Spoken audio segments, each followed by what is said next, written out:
नमस्कार. मानवी जीवन ईश्वरमय व्हावे या आजच्या भागामध्ये आपल्या सगळ्यांचं स्वागत आहे. मागील 3 भाग आपण द्वैत आणि अद्वैत हे समजून घेण्याचा प्रयत्न करतो आहे. तर आपल्या आता बऱ्याच गोष्टी लक्षात आल्या असतील की अद्वैतात सर्वस्व आहे म्हटले किंवा अद्वैतच साध्य करायचं आहे.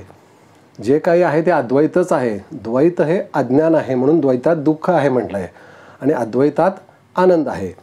अद्वैत म्हणजे काय? सगळं एकच असणं आणि द्वैत म्हणजे 2 वाटणं आणि 2 वाटल्यामुळे दुसऱ्याकडून अपेक्षा निर्माण होणं आणि त्या अपेक्षा पूर्ण करण्यातच आयुष्य म्हणजे 2 असणं असं वाटणं. प्रत्यक्षात 2 नाही आहे, एकच आहे, परंतु 2 आहे असं वाटतं.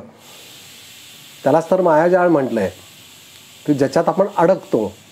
कारण आपल्याला जे दुसरं दिसतं आहे त्याच्यातून काहीतरी मिळवायचं असं वाटतं. ह्याचं कारण आपण स्वतः कोण आहोत हे माहिती नाही आहे म्हणून ही समस्या निर्माण झाली आहे. म्हणून असं घडतं आहे. शंकराचार्यांना एकाने प्रश्न विचारला म्हणे की अद्वैत समजलं नाही तर काय होईल? ते म्हणाले, काय होईल? संसार करावा लागेल. म्हणजे हे सारं जग हे सगळं खरं मानून त्याच्यातून काहीतरी मिळवायचा जो काही मोह होतो आहे त्याला माया म्हटलं आहे, त्याच्यात आपण अडकू आणि त्याच्यातून सुटोस्तोपर्यंत किती जन्म जातील माहीत नाही. म्हणून अद्वैत समजून घ्यायचं आहे. जे सत्य आहे, जे परमनंट आहे, unchanging witness consciousness is the reality of this universe म्हणतात.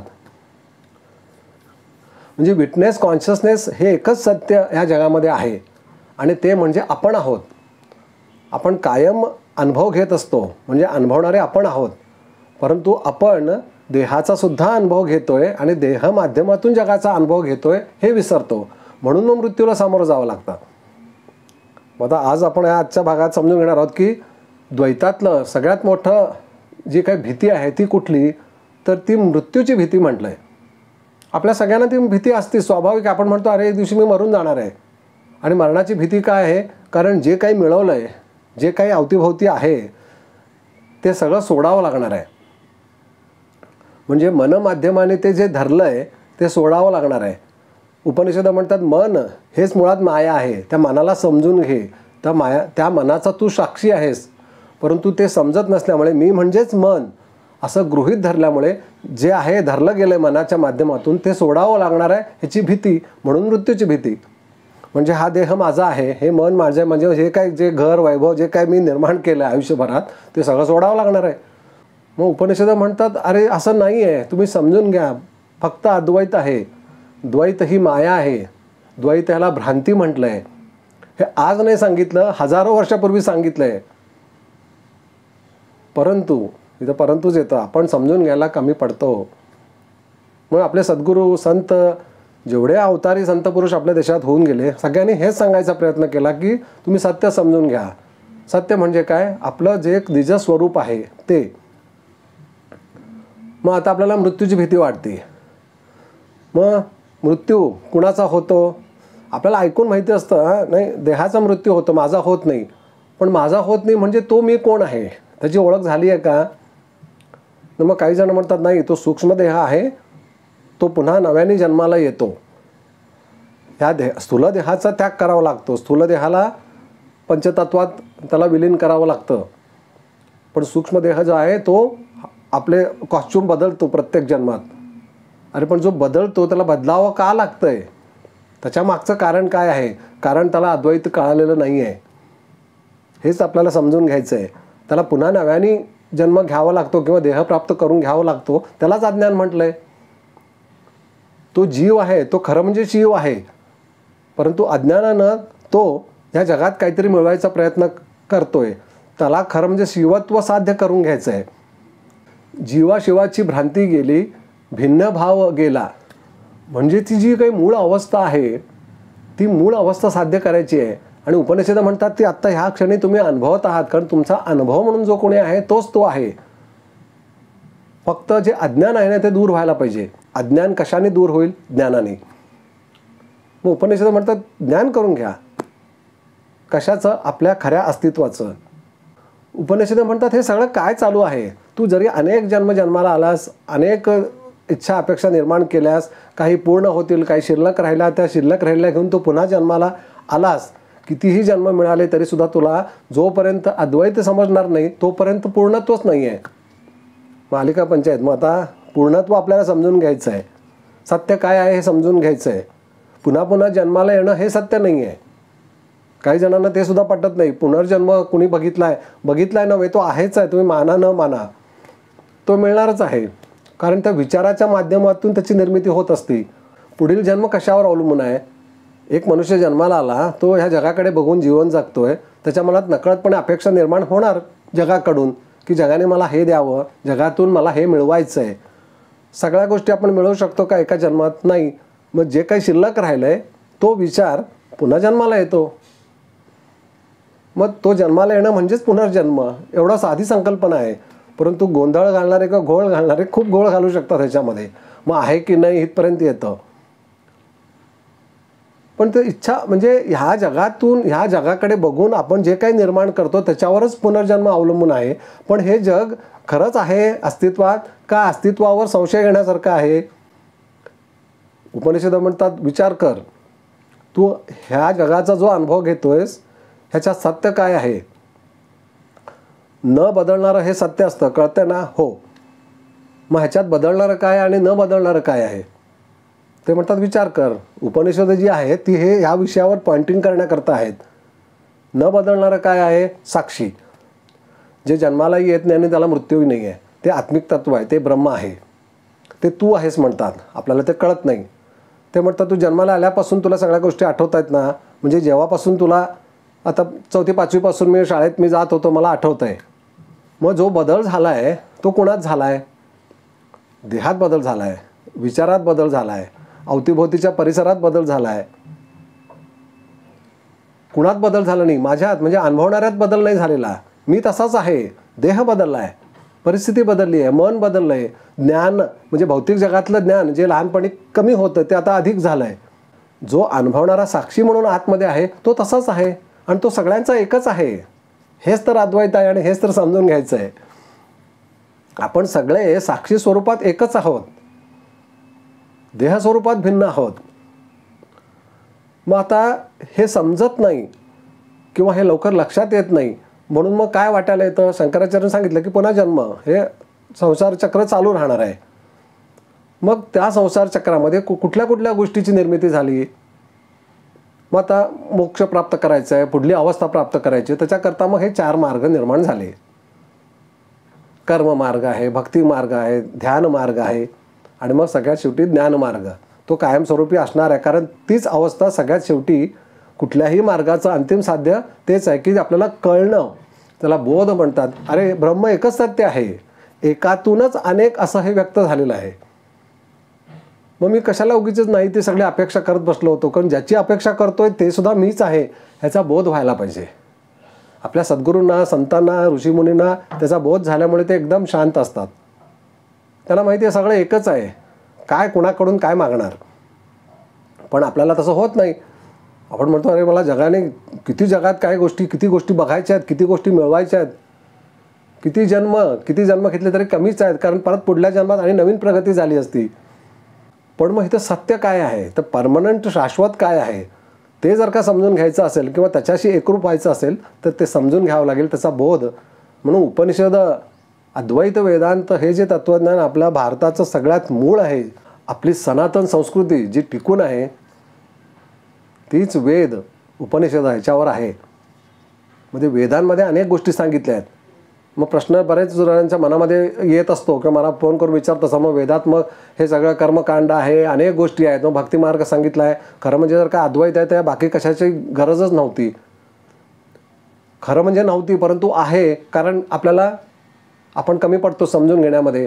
कारण प्रत्येकाची जन्मप्रवृत्ती जन्मगतीत आपण अडकलेलं असल्यामुळे आपण एकदम फायनल डेस्टिनेशनला जाऊ शकत नाही. म्हणून ज्या अवस्थेत आपण जन्माला आलो आहे त्या अवस्थेतून पुढल्या अवस्थेत शिफ्ट करण्याकरता मार्गांची गरज असते. म्हणून हे जे काही 4 मार्ग सांगितले आहेत, कर्ममार्ग, भक्तिमार्ग, ध्यान मार्ग आणि मग ज्ञानमार्ग, त्याची कारणच अशा करतायत की जो मनुष्य ज्या अवस्थेत आहे त्याला ते मिळावं आणि त्याच्यातून तो पुढल्या अवस्थेत जावा. परंतु अवस्थेमध्ये म्हणजे स्थित्यंतर व्हायला पाहिजे, नाही झालं तर तो पुन्हा पहिल्याच गतीमध्ये राहतो. हा सगळा विषय सांगण्याचा उद्देश सद्गुरूंचा हाच असतो की त्याच अवस्थेला आपण थांबलो तर काही साध्य होणार नाही आहे. हा देह सोडला तर पुन्हा आपल्याला नवीन देह हा प्राप्त करावा लागणार. कुणाला? आपल्या इच्छा अपेक्षांना. कारण हे सगळं जग खरं वाटतं आणि त्याच्यातून काहीतरी मिळवायचं आहे. कारण सत्य काय आहे माहीत नाही. आणि आपण काय हुडकतोय? आनंद, समाधान, तृप्ती. मग आपल्याला जे काही सुख, शांती, समाधान, आनंद पाहिजे ते नक्की आहे कुठं? ह्याचा जर का शोध घ्यायचा ठरवला, मुळातच जायचं, तर मुळात अद्वैत वेदांत आहे. अरे ते तूच आहेस परमनंटली. सच्चिदानंद ही अवस्था मुळी आत्म्याचीच आहे. आणि तो आत्मा म्हणजे आपलं सगळ्यांचं अस्तित्व, ब्रह्म. ते स्वतःच सच्चिदानंद आहे. परंतु ते आपल्याला कळत नाही. म्हणून ह्या सगळ्या वेगवेगळ्या मार्गांची स्थापना झाली. मग निष्काम कर्म कर, मग तुला पुन्हा जन्म घ्यायचं कारण शिल्लक राहणार नाही. कारण जे काही संसार आहे तो परमेश्वराचाच आहे. अशा पद्धतीनं निरपेक्ष निस्वार्थ भावनेनं जर का तू कर्म केलंस तर त्याच्यातून तुला मूळ अवस्था प्राप्त होईल. म्हणून तो कर्ममार्ग सांगितला आहे. मग भक्तिमार्ग आहे. जो कोणी आपला परमेश्वर इष्ट देव आहे त्याला असं काही शरण जा की तू सोडून जगात कोणी नाही, बस.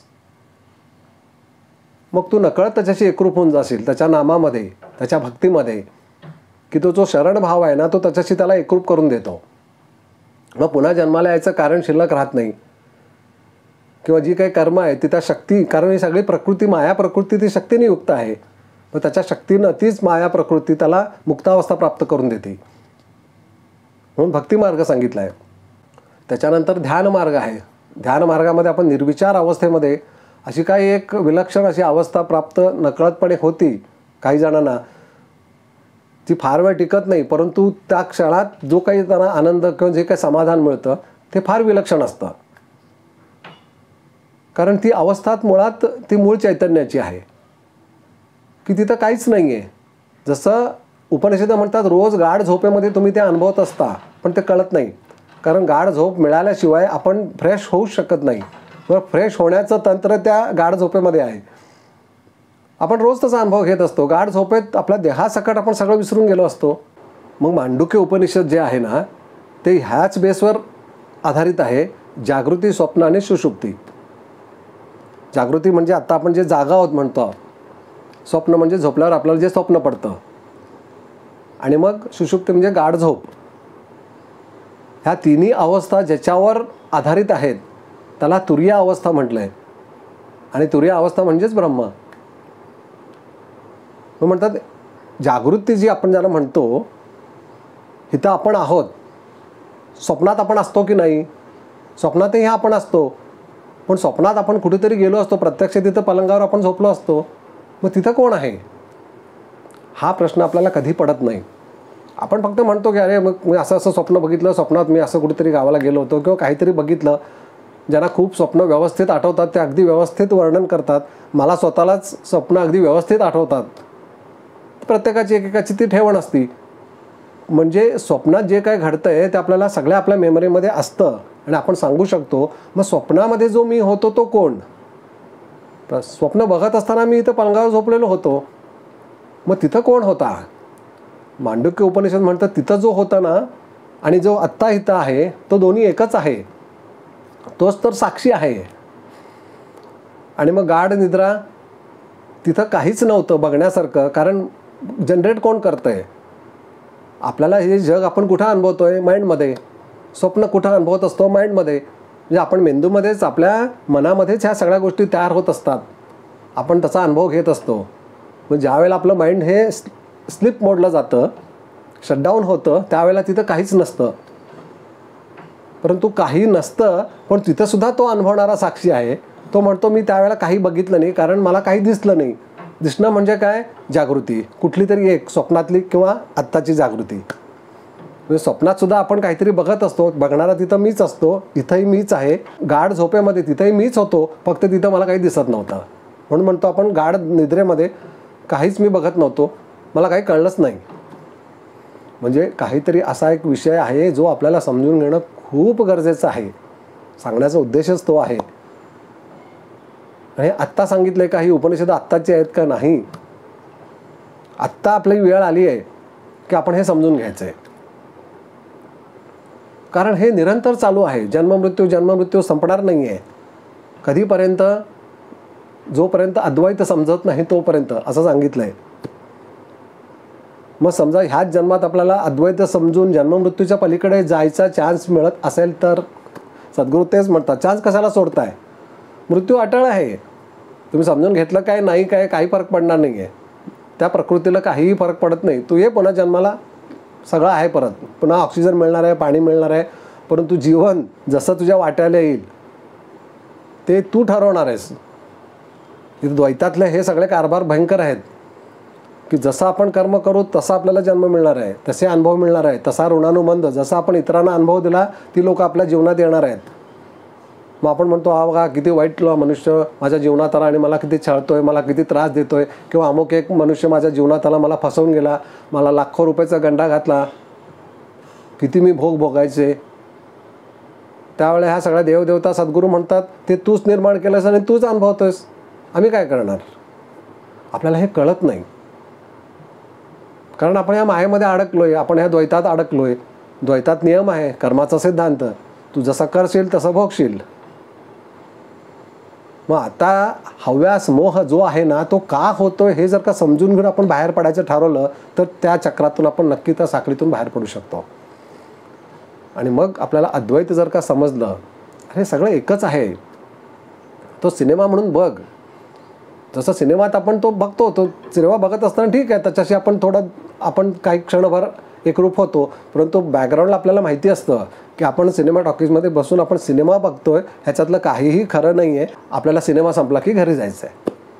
तसं आपण जीवन जगत असताना हे जर का समजून घेतलं की हे सगळं एक प्रकारचं नाटक, एक सिनेमा आहे, तो फक्त आपण शांतपणे एक्सपिरियन्स करायचा आहे, अनुभव घ्यायचा आहे.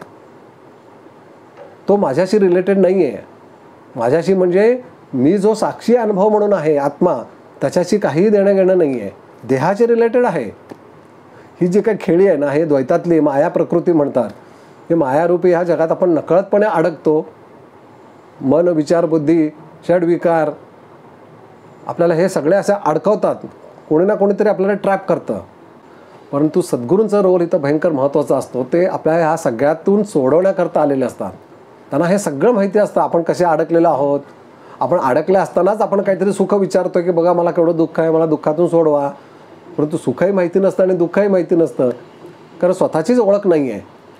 सद्गुरू म्हणतात तुझी स्वतःची तुला ओळख करून देतो, मग सुख दुःख काही नाही अस्तित्वात असं लक्षात येईल. परंतु आपल्याला ते लगेच कळत नाही. म्हणून ती जी साधना देतात, ती साधना आपण करायला लागल्यानंतर तुझी सगळी दुःख दूर होतील. ह्याचा अर्थ साधना सुरू केल्या लगेच उद्यापासून माझे सगळेच प्रॉब्लेम सॉल्व्ह होतील असं नसतं. ते जे प्रॉब्लेम आहेत ते माइंड रिलेटेड आहेत आणि माइंडला आपण लगेच सोडू शकत नाही. परंतु आपण नित्याच्या, म्हणून तर त्याला चिंतन मनन नितध्यास म्हटलं आहे. कायम आपण रोज साधना करून हळूहळू हळूहळू त्याच्यातून आपण बॅकला मागं येऊ शकतो आणि हे सगळं काय चालू आहे आपल्याला कळू शकतं. मग तेव्हा आपलं स्थित्यांतर होतं द्वैतातून अद्वैतात. म्हणजे आपण अगोदर विषय घेतलेले आहेत की जीव, जीवात्मा, आत्मा आणि परमात्मा ह्या अवस्था कशा असतात.